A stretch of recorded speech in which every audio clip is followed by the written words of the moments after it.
Hello everyone and welcome to history class. आज की इस वीडियो में हम शुरू करने वाले हैं चैप्टर 5 एंड चैप्टर 10 के बारे में। इन दोनों चैप्टर्स को हम मिलाकर पढ़ेंगे। चैप्टर 5 का नाम क्या है?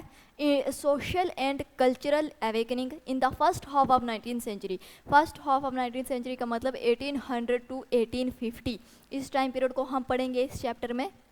और चैप्टर 10 का नाम है growth of new India, religious and social reform after 1858। इसमें हम पढ़ेंगे 1850 के बाद, मतलब ये first half of 19th century और ये लास्ट 19th सेंचुरी।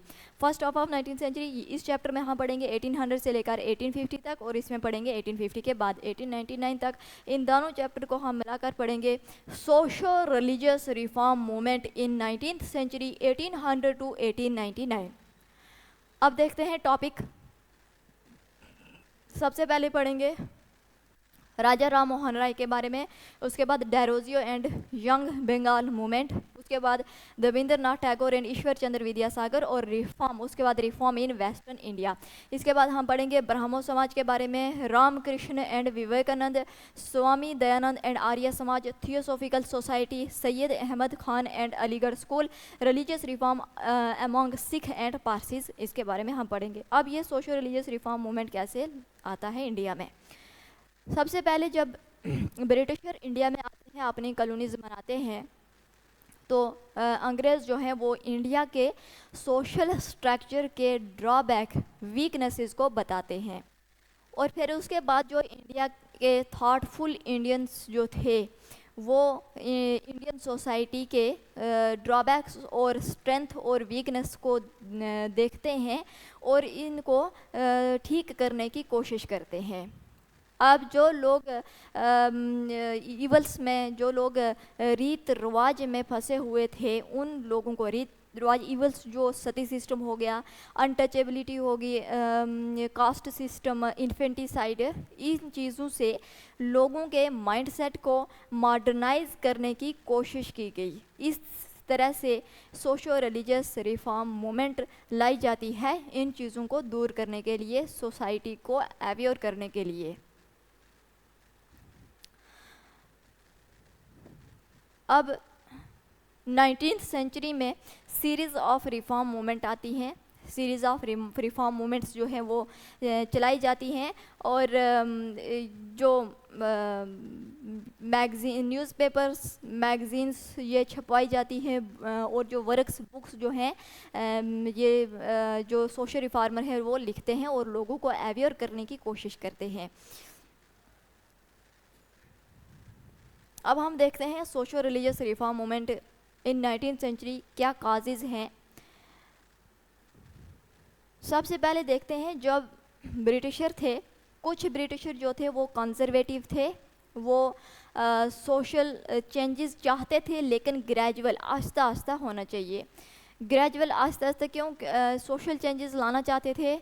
अब जब अंग्रेज़ इंडिया में आते हैं, यहाँ पर ब्रिटिश जो है अपनी गवर्नमेंट, यहाँ पर जब अपनी गवर्नमेंट बनाती है, ब्रिटिश गवर्नमेंट बनती है इंडिया में, तो यहाँ पर इनको लोगों की ज़रूरत होती है ये काम करवाने के लिए। अब ब्रिटेन से ये लोग तो लोगों को लाना मुश्किल था यहाँ इंडिया में काम करवाने के लिए, इसलिए अंग्रेज़ जो थे उन्होंने यहाँ के लोगों को पढ़ाना लिखाना शुरू कर दिया, अंग्रेज़ी सिखाना, इंग्लिश एजुकेशन देनी शुरू कर दी।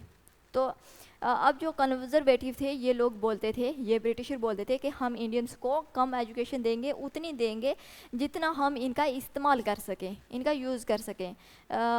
और ये थे कंजर्वेटिव ब्रिटिशर। उसके बाद जो ट्रेड और बिजनेस करने वाले थे, जिनको ब्रिटिश इंटरेस्ट चाहिए था, वो इमीडिएट चेंज चाहते थे।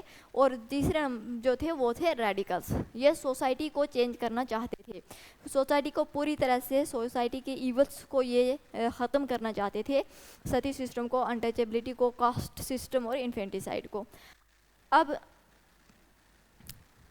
इंट्रोडक्शन ऑफ इंग्लिश एजुकेशन होता है। सबसे पहले ब्रिटिशर जो हैं चार्टर एक्ट 1813, चार्टर एक्ट 1813 लाकर इंग्लिश एजुकेशन लाते हैं, एजुकेशन जो है वो इंडिया में लाते हैं।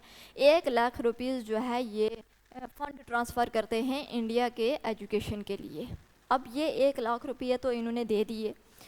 अब यहाँ पर सबसे बड़ा क्वेश्चन ये उठता है कि what type of education, education किस लैंग्वेज में होनी चाहिए।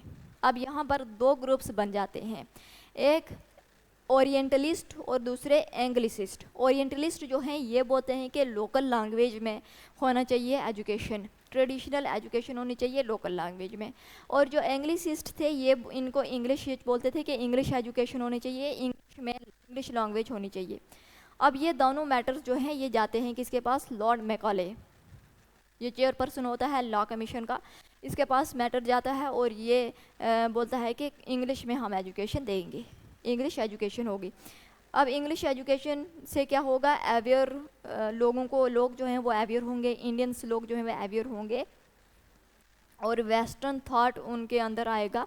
और इस वजह से जो इंडियंस हैं वो खुद ब खुद सोशल रिफॉर्म की डिमांड करेंगे। और मॉडर्न आइडियाज़ क्या थे, रैशनलिज्म। जो ये जो सोशल रिफॉर्मर थे राजा राम मोहन राय की तरह जो लोग थे, जो उनकी तरह सोचने वाले थॉटफुल इंडियंस थे, वो इस चीज़ को सपोर्ट करते थे कि थॉटफुल आइडियाज़, ये वेस्टर्न आइडियाज़ जो मॉडर्न आइडियाज़ हैं ये इंडिया में आने चाहिए, ताकि लोग जो रीत रिवाज में जो फंसे हुए हैं, जो इवल्स हैं सोसाइटी के अंदर, उनको हम ख़त्म कर सकें, उन चीज़ों से लोगों को अवेयर कर सकें। और मॉडर्न आइडियाज़ क्या थे, जैसे रैशनलिज्म। रैशनलिज्म में क्या था, faith in science and reason. उसके बाद ह्यूमनिज्म और लव ऑफ मैन, ह्यूमैनिटी होनी चाहिए। एंड तीसरे नंबर पर confidence in capacity of man to progress. उसके बाद हम देखेंगे रोल ऑफ यूटिलिटेरियनिज्म। ये फिलासफी जो थी यूटिलिटेरियनिज्म की, ये 18th सेंचुरी में इंग्लैंड में आती है। ये बिलीव करते हैं इन रिफॉर्म में। अब इसमें इसका मोटो क्या था, maximum welfare of maximum number of people. Maximum welfare होनी चाहिए ज़्यादा से ज़्यादा लोगों की।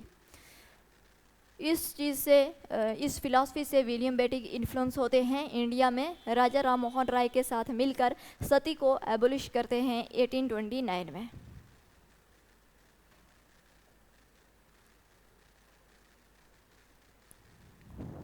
नाइनटीन सेंचुरी में सीरीज ऑफ रिफॉर्म मूवमेंट होती है। Restructuring Indian society along modern line, ये कैसे होगा, सोशल इवल्स को ख़त्म करके। एंड जो इनलाइटनिंग इंडियंस थे ये सोशल रिफॉर्म करेंगे। Two kind of social reforms, दो किस्म के सोशल रिफॉर्मर्स थे, एक रिफॉर्मिस्ट और दूसरे रिवाइवलिस्ट। जो रिफॉर्मिस्ट थे ये टाइम के चेंज होने से टाइम के साथ चलने वाले थे, और जो रिवाइवलिस्ट थे ये एंशिएंट कल्चर को रिवाइव करना चाहते थे। ये जो मॉडर्न थिंकिंग से अपने इंडियन कल्चर को दूर रखने की कोशिश करते थे कि जो वेस्टर्न थॉट्स हैं इस वजह से इंडियन कल्चर जो है वो ख़त्म हो जाएगा। जो रिफॉर्मिस्ट थे उसमें आ जाएगा ब्रह्मो समाज, अलीगढ़ मूवमेंट, प्रार्थना समाज, और जो रिवाइवलिस्ट में आ जाएगा आर्य समाज और देवबंद मूवमेंट। अब हम पढ़ेंगे राजा राम मोहन राय के बारे में। सबसे पहले हम पढ़ेंगे राजा राम मोहन राय के बारे में। First modern man of India इनको बोला जाता है, राजा राम मोहन राय को। उसके बाद गोपाल कृष्ण गोखले जो हैं इन्होंने राजा राम मोहन राय को बोला था फादर ऑफ मॉडर्न इंडिया।